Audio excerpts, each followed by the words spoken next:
یہ دودھ پیتا بچہ تھا اور دایا کے پاس جس وقت ان کے باپ نے لپٹ کر کے میرے حوالے کیا تھا، میں نے ان قدموں پر نگاہ ڈالی تھی اور اس وقت میں نے جو قدم دیکھے تھے، ایک بچہ ماں کے پیٹ سے پیدا ہوا اور اس کے دودھ پلانے کی مدت عمر ہے، کہ اس وقت جو قدم میں نے دیکھے تھے وہ قدم اس قدم کے مشابہ ہیں۔ اسی لیے علم محفوظ کیا گیا حافظے کے ذریعے سے۔ عربوں کے حافظے بڑے مشہور ہوا کرتے تھے۔ اللہ تعالیٰ کی ذات عالی کا تعارف ہو رہا ہے، هو الذی بعث فی الامیین رسولا منہم، اللہ وہ ذات ہے جو ان پڑھوں میں ایک نبی امی کو بھیجتا ہے، ایک نبی امی کی بعثت کرتا ہے، جو دنیا میں آنے کے بعد مقصد بعثت نبوت 4 کام ہیں۔ یتلو علیہم آیاتہ، قرآن کریم پڑھے گا، قرآن کریم پڑھ کر سنائے گا، وَيُزَكِّيهِمْ، اور لوگوں کے دلوں کا تزکیہ کرے گا، وَيَعَلِّمُهُمُ الْكِتَابَ وَالْحِکْمَةَ، اور دوسروں کو قرآن کریم پڑھائے گا اور احادیث پڑھائے گا۔ گویا کہ مقصد بعثت نبوت کل 4 چیزیں بیان کی گئی۔ ایک، قرآن کی تلاوت جس کا تعلق قرآن کے پڑھنے کے ساتھ ہے، وَيَعَلِّمُهُمُ الْكِتَابَ وَالْحِکْمَةَ، قرآن اور حدیث کے پڑھنے پڑھانے کے ساتھ ہے، وَيُزَكِّيهِمْ، اور لوگوں کے دلوں کا تزکیہ۔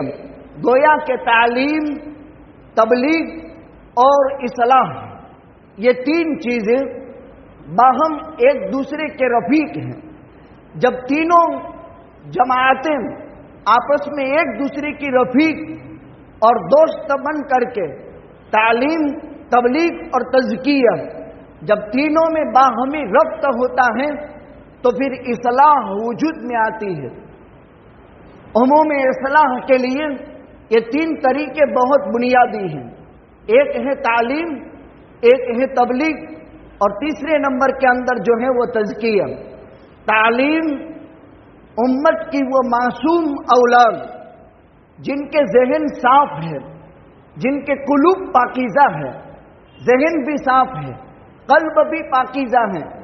انسان کے ذہن پر علم اترتا ہے اور انسان کی طبیعت پر شریعت نازل ہوتی ہے، تو ذہنی صفائی اور دل کی پاکیزگی، معصوم بچے ان کے ذہن صاف ہوتے ہیں، ان کے قلوب پاکیزہ ہوتے ہیں، تو ذہنی صفائی اور قلب کی پاکیزگی اور استاد کے قلب سے طالب علم کے دل پر علم شریعت کو پہنچایا جاتا ہے۔ علم عصری اور علم شرعی میں فرق یہ ہے کہ دنیا کے علوم یہ کورس ہے، یہ آلات کے ذریعے سے علم حاصل کیے جاتے ہیں، جبکہ علم شریعت قلب اطہر محمد الرسول اللہ صلی اللہ علیہ وسلم سے نکلا ہے۔ آپ عمر شریف کے 40 برس میں اپنے دولت قدے سے نکل کر غار ہیرا تشریف لے گئے، جو مکہ مکرمہ سے 3 میل کے فاصلے پر مینا کی طرف جاتے ہوئے بائیں ہاتھ پر پڑتا ہے۔ تقریباً یہ 3 بائیں 6 ساڑھے 6 فٹ کا یا 4 بائیں 7 فٹ کا ایک کمرہ ہے، جو اللہ تعالیٰ نے عبادت ہی کے لیے گویا بنایا ہے۔ اس کی وجہ ہی ایسی ہے کہ جہاں بیٹھے بیٹھے 3 عبادتیں ہو سکتی تھی، ایک خلوت ہوتی تھی، ایک عبادت ہوتی تھی اور ایک رویت رب البیت ہوتا تھا۔ ایک حالت میں 3 عبادتیں جمع ہوتی تھی، تخلیہ، ایکاد گرہن، علم آخرت اور دنیا کے علوم کے حصول کے لیے مخلوق سے کٹ کر کے خلوت کے بغیر علم حاصل نہیں ہوتا، یکسو ہونا پڑے گا، جھمیلوں میں علم نہیں ملتا، اسی لیے ماحول سے نکال کر مدرسوں کے حوالے کیا گیا اور ایک ماحول بنا۔ دیکھیے ہمارے بچے اپنے گھروں میں ہیں، اگرچہ گھر عالم کا ہے، گھروں میں حفاظ قرآن ہیں، لیکن بچہ نہ کتاب کو ہاتھ لگائے گا نہ قرآن کو ہاتھ لگائے گا۔ یہ مجمع جتنا یہاں ہے، رمضان میں کتنا قرآن پڑھا، اور رمضان کے بعد شوال کا مہینہ پورا ہونے آیا، کیا ایک مرتبہ بھی قرآن کھلا ہے؟ وہ تو لاک ڈاؤن کی وجہ سے گھروں میں رہتے ہوئے ہم قرآن بھی پڑھا کرتے تھے۔ کیا ہم نے صبح میں اٹھ کر کے یاسین شریف پڑھی ہے؟ کیا ہم نے مغرب کے بعد تبارک الذی بیدہ الملک، سورہ ملک اور سورہ سجدہ اور سورہ واقعہ پڑھی ہے؟ ماحول سے دین بنتا ہے، دین وجود میں آتا ہے اور انسان کی غفلت ختم ہوتی ہے۔ اسی لیے جب ماحول تعلیم کا نہ ہو تو پھر ایک جنگل راج ہو جاتا ہے۔ اولاد کی تربیت میں تعلیم بنیادی حیثیت رکھتی ہے، اور تعلیم کے بغیر جہالت انسان کی ذات میں ہے۔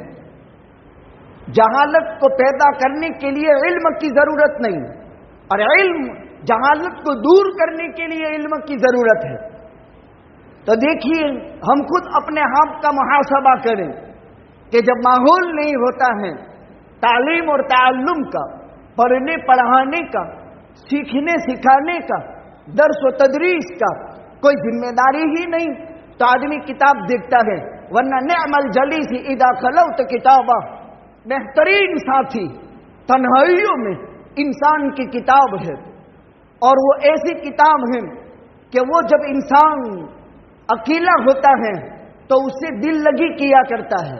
نعم الخلوت، نعم الحبیب، نعم الجلیس اذا خلوت کتابا، بہترین دوست تنہائیوں میں کہ انسان کے لیے اس کی کتاب ہے، وہ اس کو خلوت میں دل لگی کا سامان پیدا کرتا ہے۔ ایسا وفادار ساتھی ہے کہ جب اس کو کوئی راز حوالے کیا جاتا ہے تو اپنا راز کسی کے سامنے وہ بیان نہیں کرتا ہے۔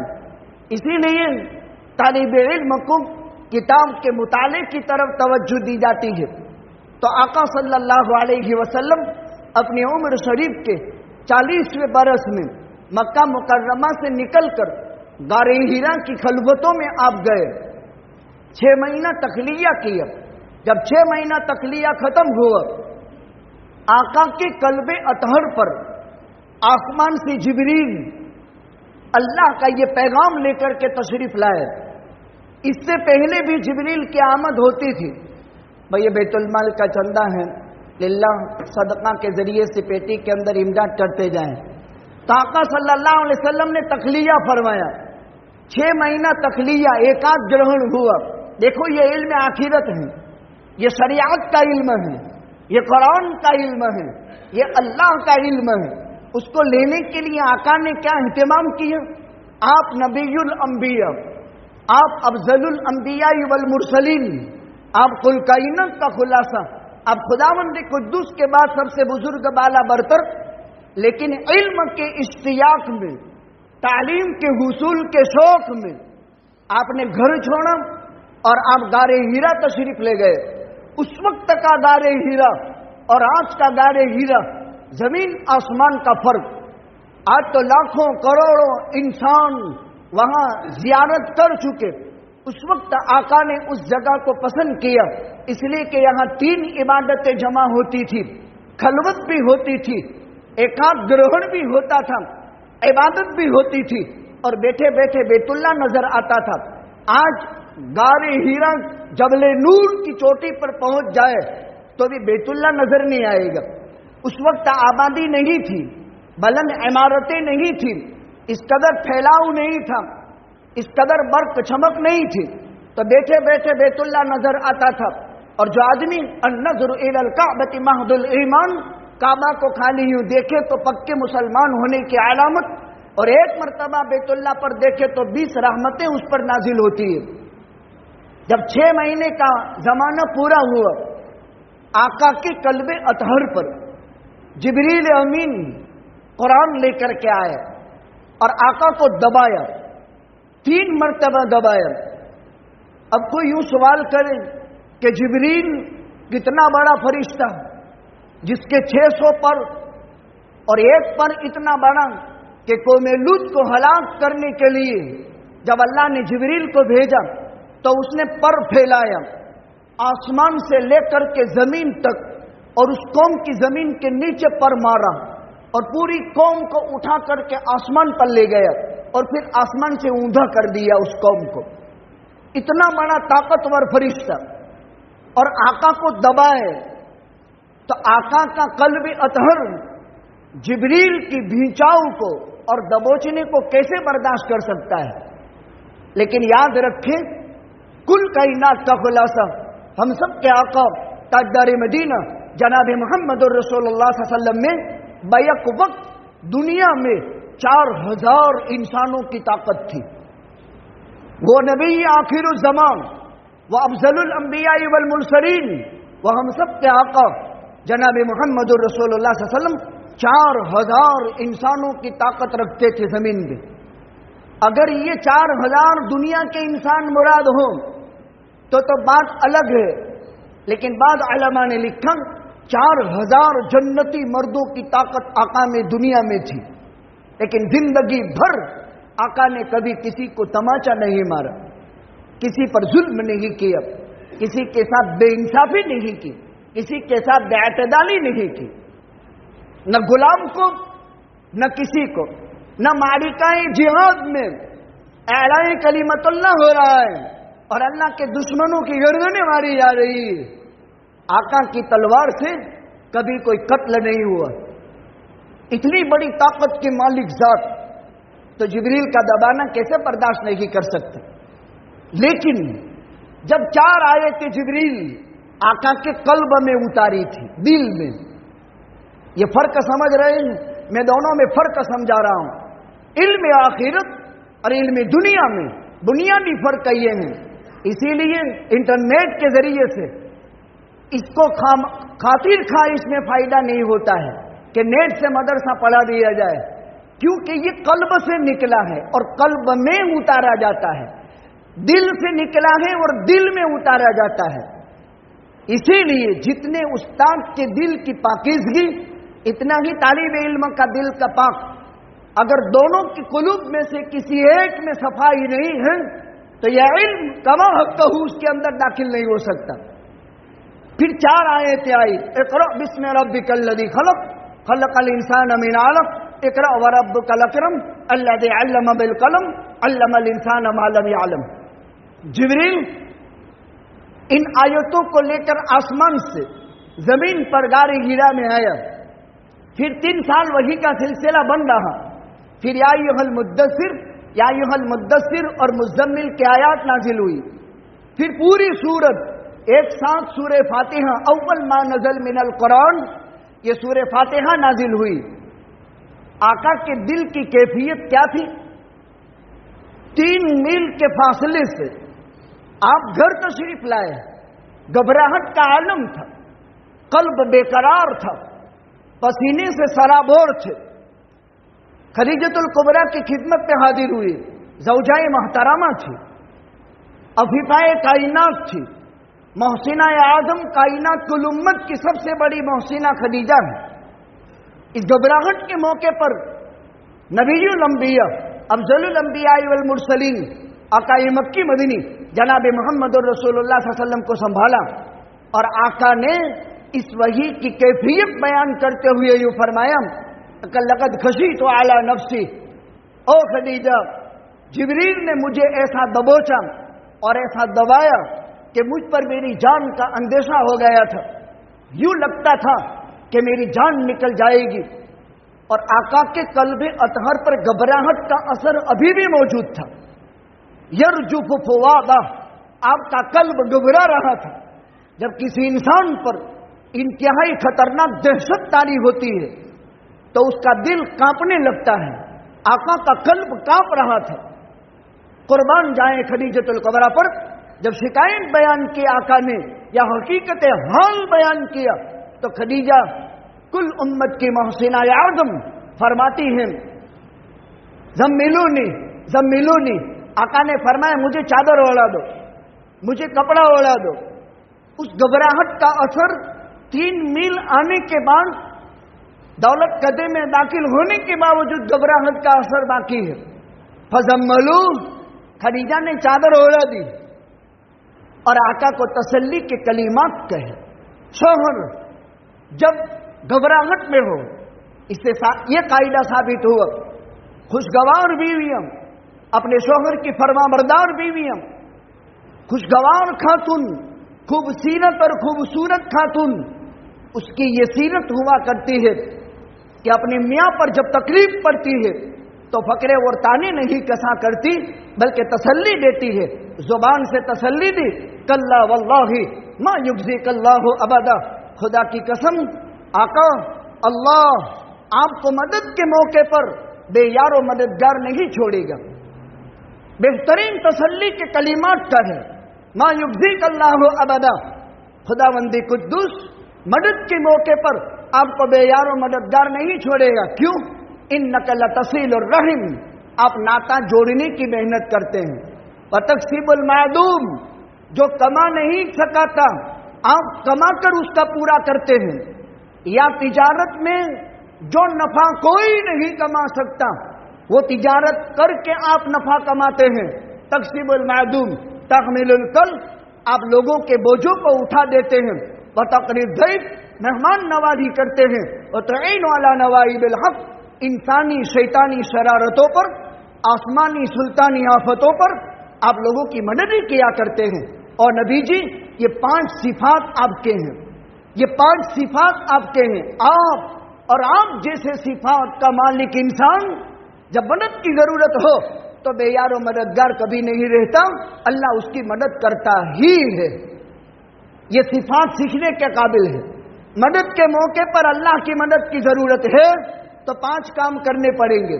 لتصیل الرحم، ناتا جوڑو، تکسب المعدوم، جس کا گزران نہیں ہو سکتا اس کی مدد کرو، تحمل الکل، کوئی بہت بوجھوں میں مبتلا ہے، کوئی قرض کے بوجھ میں مبتلا ہے، اس سے قرض اتار دو، کسی کے سر پر زیادہ مشقت ہے، بوجھ ہے، اس کو اتار دو، کسی کی اولاد میں بیٹیاں زیادہ ہیں اور اس کے لیے اخراجات نہیں ہیں، اس کا بوجھ اتار دو، اس کی لمبی تفصیل ہے۔ وتقری الضیف، مہمان نوازی کرو، تعین علی نوائب الحق، انسانی شیطانی شرارتوں پر، آسمانی سلطانی آفتوں پر لوگوں کی مدد کیا کرو، جس وقت تمہیں مدد کی ضرورت پڑے گی اللہ تمہاری مدد کرے گا۔ یہ تو زبان سے تسلی دی، یہ وفا شعار بیوی کے الفاظ ہو سکتے ہیں، بے وفا عورت کے نہیں، وفا شعار بیوی۔ اور یہ تو عفیفہ کائنات تھی، 3 بچوں کی ماں ہیں، ابو حالہ ابن زرارہ تیمی سے نکاح ہوا، ہند اور حالہ 2 بیٹے پیدا ہوئے، انتقال کے بعد عتیق ابن عائض مخزومی سے نکاح ہوا، ان سے ہند بیٹی پیدا ہوئی، 3 بچوں کی ماں ہیں، 40 سال کی عمر ہے، ڈبل بیوبی کا داغ لگا ہوا ہے، لیکن عرب کے خویلد ابن اسد سب سے بڑے مالدار باپ کی بیٹی ہے، شریف خاتون ہے، جاہلیت کی رسومات سے پاک ہے، طاہرہ کے لقب سے یاد کی جا رہی ہے، سارے سرداران قریش نکاح کے خواہش مند ہیں، 3 بچوں کی ماں ہیں، ڈبل بیوہ کا داغ لگ چکا ہے، سب نکاح کے خواہش مند ہیں۔ وہ سیرت کی خوبی کی وجہ سے، صورت کی خوبی تو تھی، خوبصورت بھی تھی، خوب سیرت بھی تھی، بڑے دولت مند تاجر کی بیٹی تھی اور خود بھی بہت مالدار تھی۔ اس قدر صفات کے مالک خدیجۃ الکبریٰ کی ذات بہت زبردست نبوت کو سنبھالا زبان سے اور عمل سے تسلی دی، ورقہ ابن نوفل کے پاس لے گئی، واقعہ بہت لمبا ہے، یتلو علیہم آیاتی، پیغمبر کی زندگی کے 4 کام، قرآن کی تلاوت، لوگوں کے قلوب کا تزکیہ اور کتاب و حکمت کی تعلیم، پڑھنے پڑھانے کا مشغلہ۔ قرآن کی 1 آیت بچہ سیکھ لے 100 رکعت نفل نماز پڑھنے سے افضل ہے، علم کا 1 مسئلہ سیکھ لیا فقہ کا 1000 رکعت نفل نماز پڑھنے سے افضل ہے۔ یہ علم آخرت ہے جو لوگوں کو ابھارتا ہے، اس لیے ضرورت ہے اس بات کی کہ تعلیم کی طرف توجہ دی جائے۔ لاک ڈاؤن ہو گیا، اجتماعی صورت بند ہو چکی، تو کیا کوئی ذمہ داری نہیں کہ کوئی راستہ ہے ہی نہیں ہمارے پاس کہ جس سے ہم اپنی اولاد کو دین کا علم پڑھائیں، سمجھائیں، سکھائیں؟ دیکھو تعلیم سے کوڑا رکھنا انتہائی خطرناک درجے کی ماں باپ کی اولاد سے دشمنی ہے، اور اس دشمنی کا کوئی بدل نہیں ہو سکتا، اس کی تلافی کوئی نہیں، لہذا کوشش کرے اپنے اعتبار سے